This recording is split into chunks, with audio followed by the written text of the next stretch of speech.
Andy Ruiz Jr. reveals he is almost 270 ahead of his much anticipated heavyweight fight return to the ring against Luis King Kong Ortiz. Find out more in this video. Ego Weight Watchers. You dig? What up, Fight World? It's your boy Ego, and I'm back with some more boxing. Make sure you come in and smash the like button. SLC, subscribe, like, and comment. I'm back. Ego Weight Watchers, aka Ew, where I give you guys a look into the fighter lifestyle before, after, and progress picks, especially when they have an upcoming fight. Now, a fight I'm really geared up for, looking forward to, is Andy Ruiz versus Luis Ortiz. Should be a banger. Somebody's getting hurt, possibly stopped in this particular fight, my humble opinion. Andy Ruiz in San Diego, where he lives, had a media day, and someone made a remark that he looked in shape, and he was looking in good shape. This is what Andy Ruiz Jr. said, quote, "I've been doing everything that I was supposed to. Yesterday, we ate beans. I'm not on a big diet. I've been eating good. The main thing and most important thing is putting in the hard work inside the gym. The weight goes off and comes back on whenever it does. We just focus on the boxing. I'm in the 260s, bro. I weigh almost as much as I weighed when I fought Anthony Joshua in 2019, the first fight he's referring to, but with having a little bit more ability," end quote. So I don't know. You know, I just want to see the fight. This is just, I like Luis Ortiz and I like Andy Ruiz Jr. I'm just going to sit back as a fan and just enjoy the festivities, really, you know, because I don't have a horse in the race. I do like and follow the career of both fighters for quite some time. So I'm just looking forward to a banger. Andy Ruiz is hard to judge, like his weight, because some people thought he looked, you know, even sloppy or whatever in the first Joshua fight, and he put out a massive upset by most people's standards, right?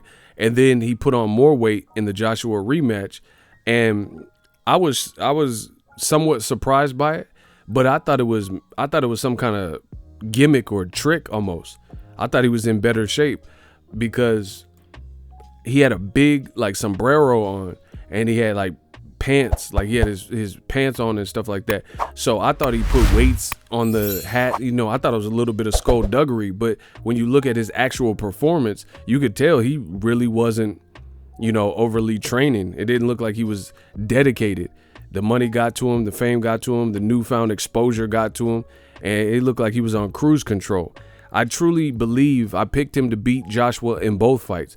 And you've seen what Usyk just did to Joshua in 2 fights. I think that could have been Anthony Joshua losing twice to Andy Ruiz Jr. But to me, I think Andy Ruiz Jr. sold himself short.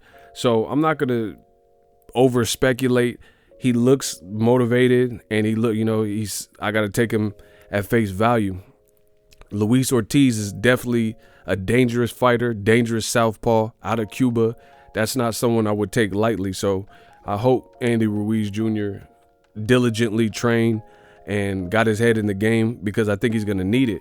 You look at his last fight with Chris Arreola, who's also 40. Like, you look at Ruiz Jr.'s last 2 opponents after he fights Luis Ortiz, they'll both be in the 40 club, 40 plus. Luis Ortiz, I think, is 43, you know, and at the end of the day, we'll see. I think Andy Ruiz has deceptively fast hands. I think Luis Ortiz is very good. A lot of people made a big deal about the Charles Martin fight. Charles Martin's a southpaw. It was southpaw versus southpaw. Charles Martin's definitely bigger than Andy Ruiz in terms of the height department. I think Charles Martin, he knew what was on the line for his career, and he just showed up like mean, and the southpaw versus southpaw created a lot of complexities. In fact, you don't often get 2 left-handers fighting. That's why I want to see how Terrence Crawford and Errol Spence fight if they have a southpaw versus southpaw battle. So a lot to look forward to in the world of boxing. Like I said, Andy Ruiz, I hope he's ready. I hope he's prepared, and it should be a good fight. Some people thought Ruiz looked vulnerable in a Chris Arreola fight, but then the same could be said for Luis Ortiz. The heavyweight division is wide open. I mean, Andy Ruiz, Luis Ortiz, imagine if they fought Alexander Usyk. I think those would be great fights. I actually like that better, like as a stylistic fight, better than Usyk versus Tyson Fury. That fight has the least level of appeal to me based on the styles. I'm a student of the game. I respect and love the sport of boxing, and I'm real enough to understand that certain styles, like I would never get in the way for the record of a unification or undisputed fight and say, hey, my opinion overshadows that. If it's good for boxing, let's have it. But I'm just giving you my opinion on the actual stylistic matchup. I don't like it. Tyson Fury Usyk, I think it'll be a slow pace and ugly fight, and it's not appealing. I much prefer Usyk versus Wilder, Usyk versus one of the PBC guys like Ruiz or Luis Ortiz winner. That's just my personal opinion. Make sure you guys stick around for more boxing content. We doing it big. We're going to close the year strong. I feel good. I feel great. Subscribe to the channel, and the haters can't relate. SLC, subscribe, like, and comment. Let me know how I did in this video. Andy Ruiz, Luis Ortiz, who are you picking? Let me know all that in the comment section. And I'm introducing Super Thanks right here on the official Boxing Ego YouTube. Super Thanks allows you, the viewers, to show a little bit of extra gratitude, which enables me as a full-time content creator to push out the content you need in the world of boxing. Underneath all the videos, you will see a heart with the $sign in it. You can enter any amount that you find suitable as a super thanks. A brand new interactive and colorful way to get your comments highlighted and noticed by not only myself, but other people on the YouTube platform. Super thanks, a unique and cool way to show and applaud us full-time content creators. Hopefully you guys enjoy the content. Super thanks. The future is now. The Hibernation 5s by Kenichi Bear. Hybrid gaming and lifestyle headphones. Out of the box, you can connect to any console or PC. Bluetooth ready with a low latency USB adapter, color RGB, and extreme bass mode. The Hibernation 5s adjust to you.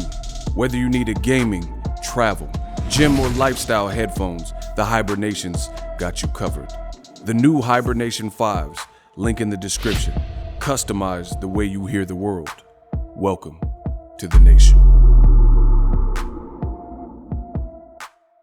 Are you tired of your YouTube videos not getting any views? Well, consider TubeBuddy. I've used TubeBuddy for years to scale up my YouTube channel. Now we're sitting over 200,000 subscribers.